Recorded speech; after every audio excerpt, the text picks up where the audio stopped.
누가복음 5장 27절에서 39절, 누가복음 5장 27절에서 39절 다 같이 함께 읽겠습니다. 그 후에 예수께서 나가사 레위라 하는 세리가 세관에 앉아 있는 것을 보시고 나를 따르라 하시니 그가 모든 것을 버리고 일어나 따르니라. 레위가 예수를 위하여 자기 집에서 큰 잔치를 하니 세리와 다른 사람이 많이 함께 앉아 있는지라. 바리새인과 그들의 서기관들이 그 제자들을 비방하여 이르되 너희가 어찌하여 세리와 죄인과 함께 먹고 마시느냐. 예수께서 대답하여 이르시되 건강한 자에게는 의사가 쓸데없고 병든 자에게라야 쓸데있나니 내가 의인을 부르러 온 것이 아니요 죄인을 불러 회개시키러 왔노라.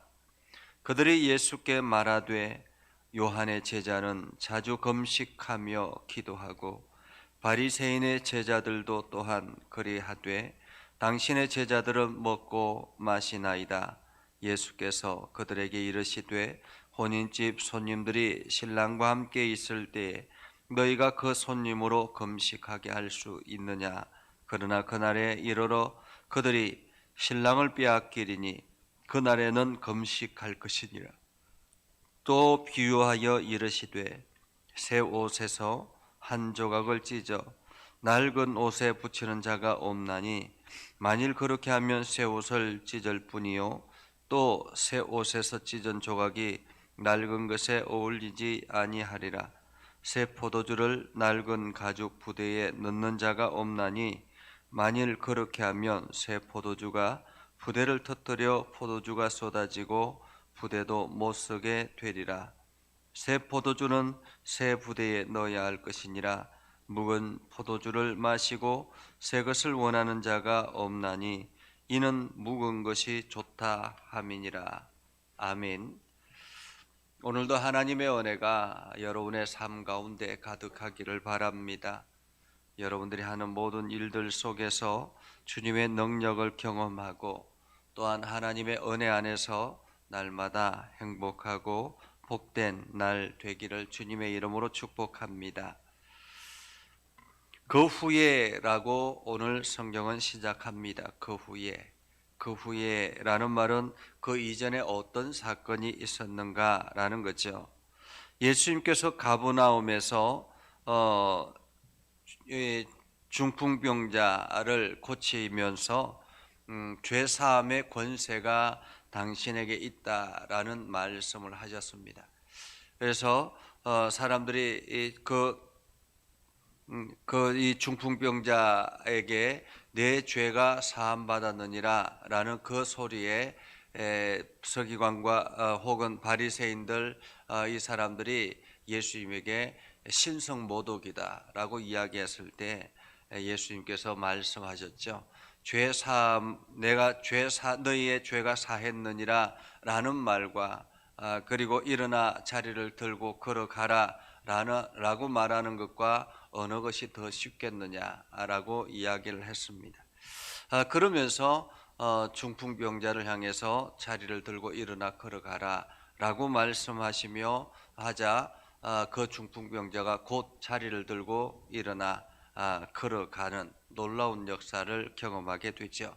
그러면서 당신이 죄를 사하는 권세가 있다. 하나님으로부터 죄를 사하는 권세를 부여받았다라는 것을 한 번 더 눈으로 사람들에게 목격하게 하는 그러한 사건이 있었었죠.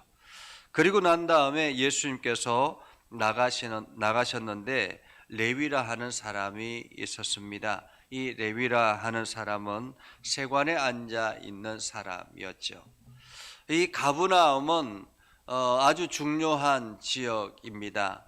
위로는 시리아를 가는 그러한 통로이기도 하고 또 한편으로 아래쪽으로는 유대와 애굽으로 지나가는 그러한 통로이기 때문에 이 가버나움은 통관세를 내는 아주 중요한 통관세를 거두는 중요한 지리적 조건을 가지고 있습니다.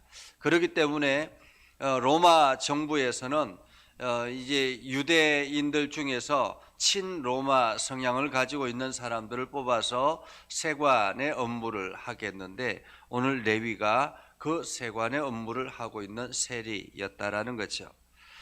이때 당시에 세리라고 하면 매국노로 칭해서 모든 유대인들이 차라리 거지들이나 이런 사람들을 만날지언정 이 세리는 만나기를 싫어하는 그러한 사람들이었습니다. 이 세리에게 나를 따르라 라고 말씀하셨죠.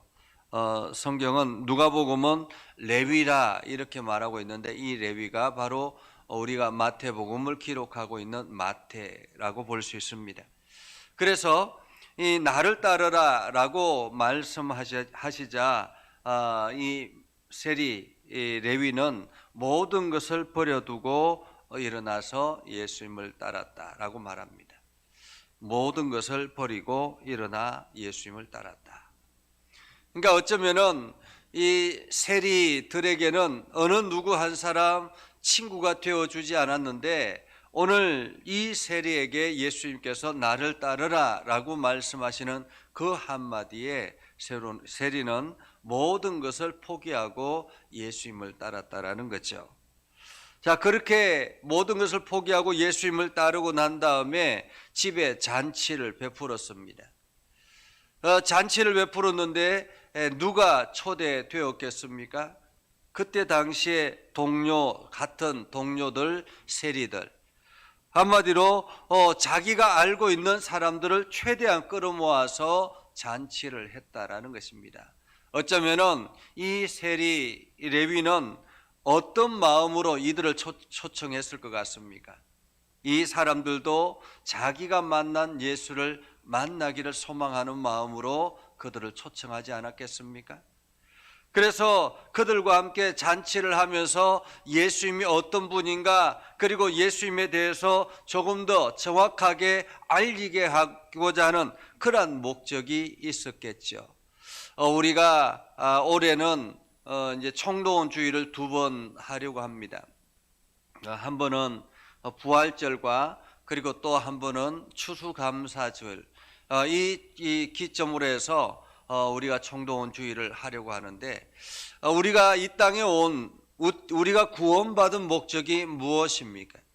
우리가 구원받은 목적은 또 다른 이들을 구원하게 하기 위한 하나님의 말씀의 전달자가 되도록 하나님께서 우리를 먼저 구원하셨다라는 것입니다. 그래서 오늘 세리도 마찬가지죠. 레위도 자기가 만난 예수, 내가 만난 예수를 다른 사람도 알았으면 좋겠다라는 마음으로 다른 세리들을 초청했다라는 것이죠. 그래서 세리와 다른 사람이 많이 함께 앉아 있는 이 광경을 바리새인과 서기관들이 보고 있었습니다.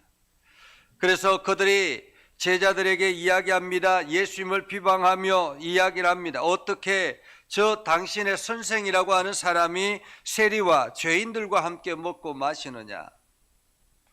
저렇게 유명하고 하나님 말씀을 전한다고 하는 저 사람들이 어떻게 우리가 벌레 취급하는 세리와 죄인들과 함께 먹고 마시느냐라는 것이죠. 그런데 이렇게 말하는 것을 예수님이 들었습니다. 예수님이 듣고 난 다음에 사람들에게 그렇게 이야기를 하죠. 건강한 자에게는 의사가 쓸데가 없고 병든 자에게라야 쓸데가 있나니 내가 의인을 부르러 온 것이 아니요 죄인을 불러 회개하러 왔느니라.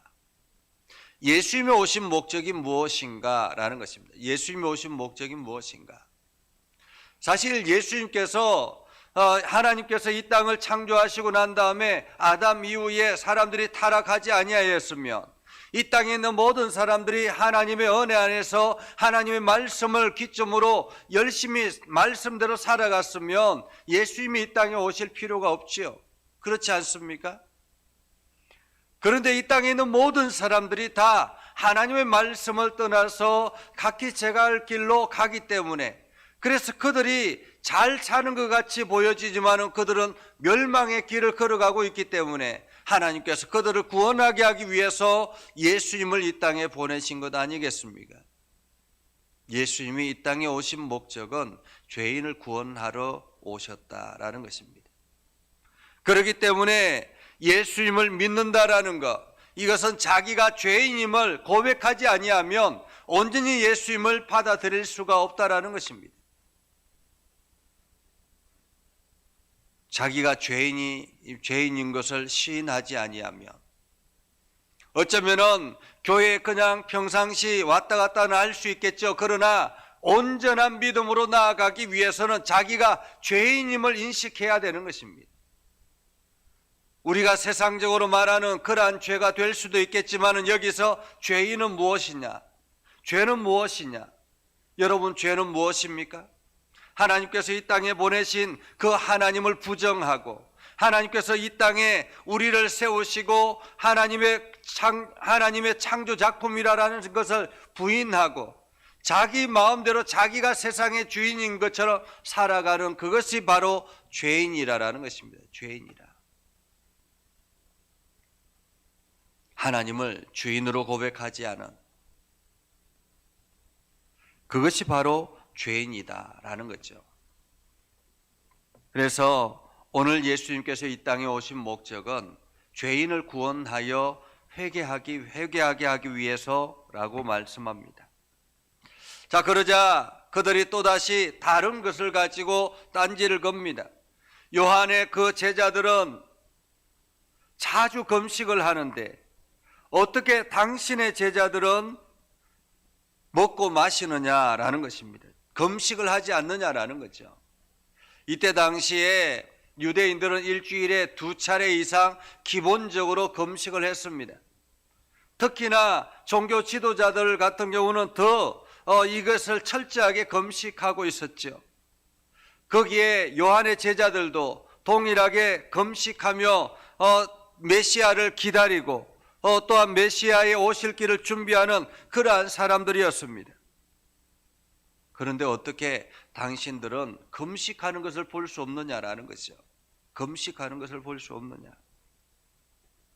여러분, 금식은 왜 합니까? 금식은 메시아의 오실 길을 기다리고 준비하고 예비하게 하기 위해서, 하나님 나라가 이 땅에 임하도록 하기 위해서 간절한 마음으로 목숨 걸고 하나님 앞에 기도하는 것이 바로 금식이죠. 그런데 오늘 예수님께서 이야기합니다. 혼인집 손님이 신랑과 함께 있을 때 너희가 그 손님으로 금식할 수 있겠느냐? 지금은 예수님과 함께 있는 사람들이기 때문에, 예수님과 함께 혼인잔치집에 살아가는 사람들이니까 이들이 금식할 필요가 없다라는 것입니다. 그러나 이들이 금식할 때가 있는데 그것은 뭐냐면 신랑을 빼앗길 때라는 것이죠. 신랑을 빼앗길 때. 여기서 신랑을 빼앗길 때라는 말은 예수님의 죽음을 의미합니다. 예수님께서 이 땅에 죽음당할 때, 그때야 비로소 제자들이 하나님 앞에 금식하며 기도하게 될 것이다라는 거죠. 지금은 함께 마음껏 즐기며 누리는 그러한 시간이라고 말할 수 있습니다. 자, 그러면서 그때 예수님께서 비유로 말씀합니다. 두 가지 비유로 말씀하시는데, 하나는 옷에 대한 비유이죠. 새 옷이 있습니다. 그런데 새 옷의 한 조각을 잘라가지고 낡은 옷에 기우는 사람이 있겠느냐라는 것이죠. 새 옷은 새 옷 그대로 입어야 온전한 새 옷이 되는 것입니다. 그런데 새 옷을 잘라가지고 낡은 옷에 조금 구멍이 났다고 해서 거기에 기우면 두 개 다 못 입게 되는 것이죠. 또 하나는 새 포도주를 낡은 가죽 부대에 넣을 자가 있느냐라는 것이죠. 만약에 포도주가 있습니다. 근데 그 포도주가 오랫동안 묵은 그러한 포도주가 있는데 새로운 포도주를 담궜습니다. 그리고 그 새 포도주를 묵은 포도주에 함께 담글 사람이, 함께 부대에 담을 사람이 어디에 있겠느냐라는 거죠. 이것은 마치 우리가 김장을 하지 않습니까? 김장을 하다 보면 이제 가을철에 겨울철이 되기 위해서 김장을 합니다. 새롭게 맛있게 김장을 하죠. 그리고 그 김장한 것을 가지고 독에다가 예전에 함께 오랫동안 묵어있는 묵은 김치와 함께 김장독에 넣을 사람이 어디에 있겠느냐라는 것이죠. 새 포도주는 새 부대에 넣는 것이 마땅하다. 안 그러면은 둘 다가 못 먹게 된다라는 거죠. 이것은 새로운 시대에는 한마디로 예수를 만나고 예수를 경험하고 예수 그리스도 안에 있는 사람들은 새로운 습관으로 나아가야 된다는 것입니다. 이전에 내가 가지고 있던 습관을 계속 이어서 하면 안 된다는 거죠. 한마디로 내가 예수를 믿고 난 다음에는 새로운 습관을 가져야 되는 것입니다. 예수 믿는 사람답게 살아가야 되는 것이죠. 과거에 내가 했던 그러한 세상적인 습관을 가지고 살아서는 안 된다라는 것입니다.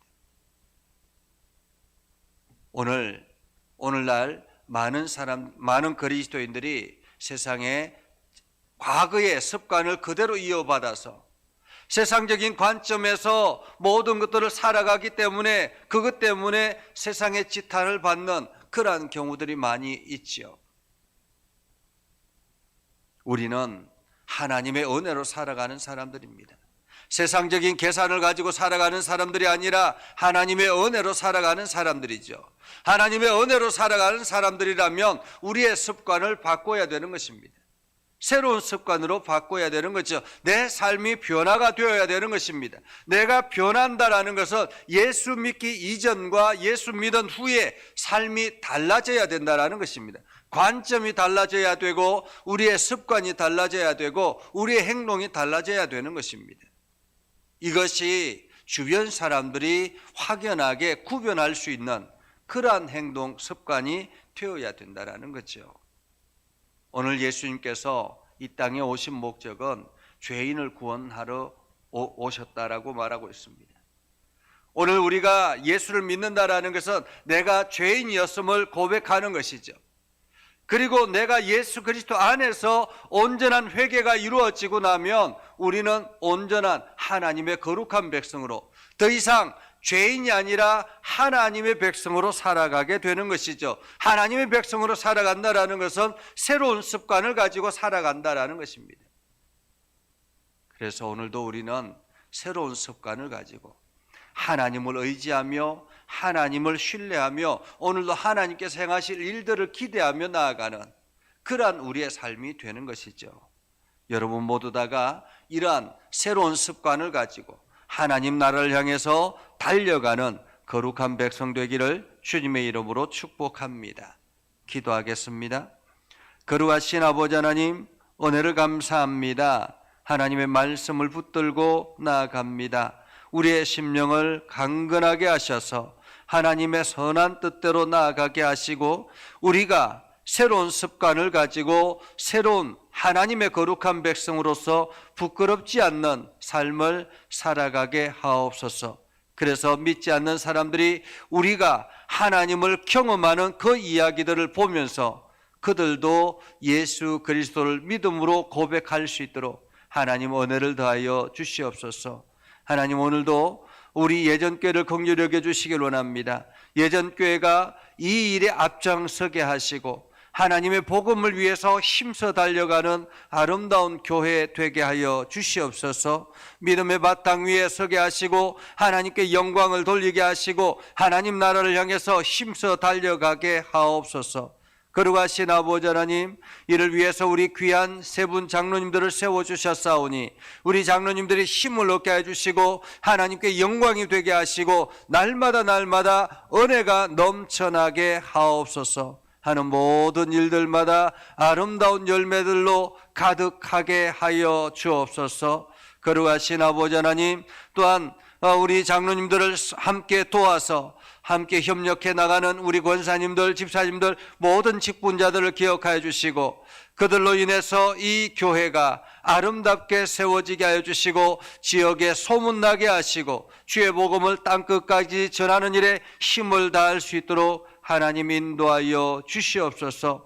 육신의 연약한 이들을 주님 어루만져 주시길 원합니다. 하나님께서 강건케 하여 주시고 주님께서 치료하셔서 깨끗하게 주의 일꾼으로 다시 일어날 수 있도록 하나님 은혜를 다하여 주시옵소서. 오늘 하루도 온전한 주님의 거룩한 백성 되기를 소망하며 예수님의 이름으로 기도드리옵나이다.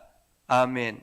이제는 우리 구주 예수 그리스도의 은혜와 하나님 아버지 극진하신 사랑과 성령님의 감화 감동 역사 위로 교통하시며 은혜가 주의 말씀 안에 있는 믿음의 백성들 위해 하는 모든 일들 위해 영원토록 함께하옵시기를 간절히 축원하옵나이다. 아멘.